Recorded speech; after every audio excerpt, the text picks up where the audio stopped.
तो जैसे अमित जी, जिसने कराया किसी और के ऊपर ब्लैक मैजिक, तो वो तो सक्सेसफुल है ना लाइफ में, तो वो नेगेटिव एनर्जी उसको उल्टा इफेक्ट नहीं करती है जो करा रहा है। देखो अब आप एक चीज समझिए, जब हम किसी कार्य को करने के लिए किसी को, अब इसको ना जनरल लाइफ में समझने की कोशिश करते हैं उनको इफेक्ट करती है, कब करती है, वो इस मोमेंट पे आके करती है जब वो ये सोचने समझने की क्षमता ही खो देते हैं कि इस चीज से हमें लाइफ में बुरा हो रहा है।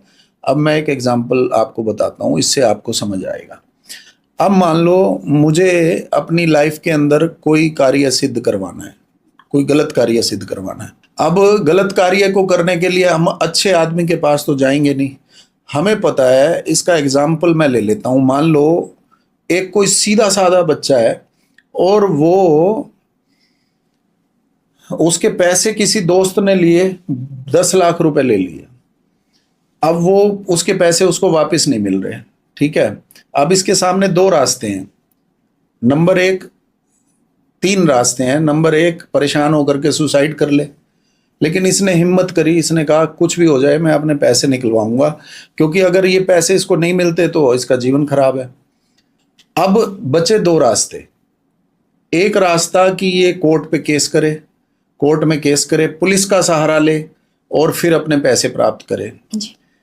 अब ये सोचता है रात को बैठ के मैं केस करूंगा, फिर समन जाएंगे, फिर वो उसका जवाब दे देगा, फिर कोर्ट में केस, अर्जी, फिर डेट पे डेट, डेट पे डेट, डेट पे डेट, पैसा मिलना नहीं।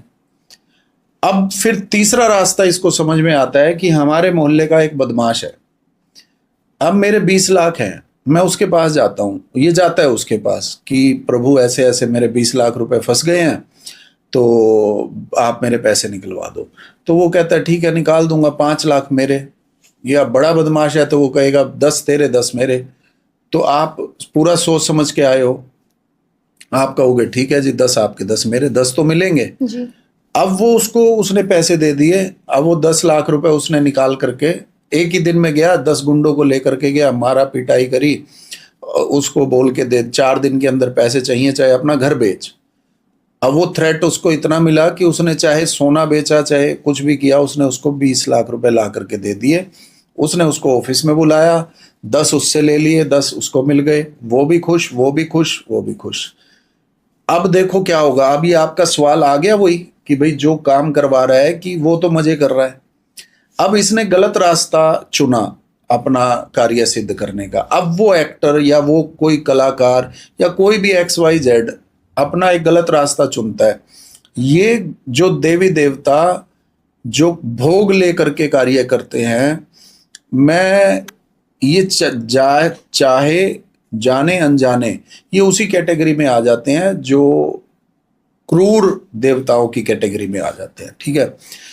अब क्रूर कैटेगरी के देवता और बदमाश ये जल्दी कार्य करते हैं, क्यों? इनके पास एनर्जी फुल है, फुल एनर्जी है, और ये नेगेटिव चीजों पे चलते हैं, बलि पे चलते हैं, शराब पे चलते हैं।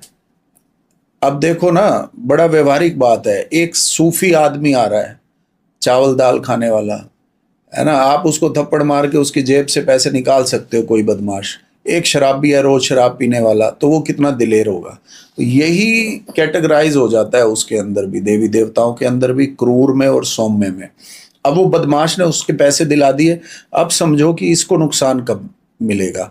अब इसको पता चल गया ये पैसे वाला आदमी है और सॉफ्ट आदमी है। अब उस बदमाश को कभी जरूरत पड़ेगी किसी भी चीज की, XYZ, तो अब वो किसको कॉल करेगा? सबसे पहले वो उन्हीं लोगों को कॉल करेगा जहां से उसका काम हो सकता है।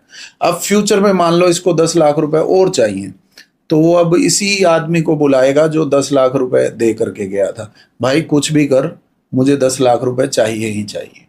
अब ये आदमी परेशान, अभी तो ये अच्छा जीवन जी रहा था, अब इसको वहां पर ला करके समझते हैं। अब वो अभिनेता जिसने किसी के ऊपर ब्लैक मैजिक करवा के खुद चल रहा है, ठीक है, अब जब वो एंटिटी, वो देवी देवता को पता चल गया कि भाई हमारी वजह से ये अब राज कर रहा है, तो उन देवताओं की, उन एंटिटीज की भी अपनी रिक्वायरमेंट्स होती हैं। भगवान कृष्ण ने गीता में साफ लिखा है कि ये जो देवी देवता है ये मैं मानवों के भले के लिए दे रहा हूं। मानव का और इन देवी देवताओं का आपस में लेन देन चलता रहेगा। देवता मानवों द्वारा चढ़ाए गए भोग को ग्रहण करेंगे, स्पष्ट लिखा हुआ है, और इसके बदले में उन्हें भोग करने की वस्तुएं देंगे, स्पष्ट गीता में लिखा हुआ है। तो अब बारी आ गई देवता की। अब वो देवता इसको रात को आकर के किसी भी वे में परेशान करेगा। अगर ये उसको नहीं समझ पाता, वो बुलाता है। आपने देखा होगा ना, कभी हम ऐसी जगहों पे जाते हैं तो हम बार बार जाने के लिए मजबूर हो जाते हैं। ये हम खुद से नहीं हो रहे, ये वो देवी खींच रही है हमें बार बार। और जब हम वहां बार बार जाएंगे तो उसकी रिक्वायरमेंट भी हमें पूरी करनी पड़ेगी। कभी वहां पर आकर के, मैं छोटी सी एग्जांपल ले रहा हूं, कभी वहां पर आकर के भंडारा लगाओ, कभी कुछ करो, कभी कुछ करो। अगर यहाँ पर वो अभिनेता जो आपका सवाल था फिर उनके रिचुअल्स को पूरा नहीं करता, तो फिर इसका ऐसा डाउनफॉल आता है, ऐसा डाउनफॉल आता है।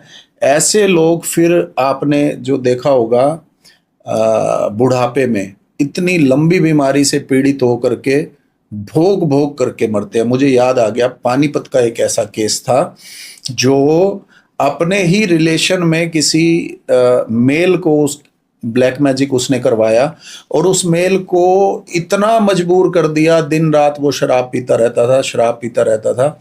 वो इतना बड़ा व्यापारी था, ट्रांसपोर्टर था, उसके न जाने कितने ट्रक चलते थे, ये तो हमारे सामने की बात है। अब वो शराब का इतना आदी हो गया, उसको ना बीवी दिखाई दी, ना बच्चे दिखाई दिए, और वो रोता था कि मैं शराब क्यों पी रहा हूँ।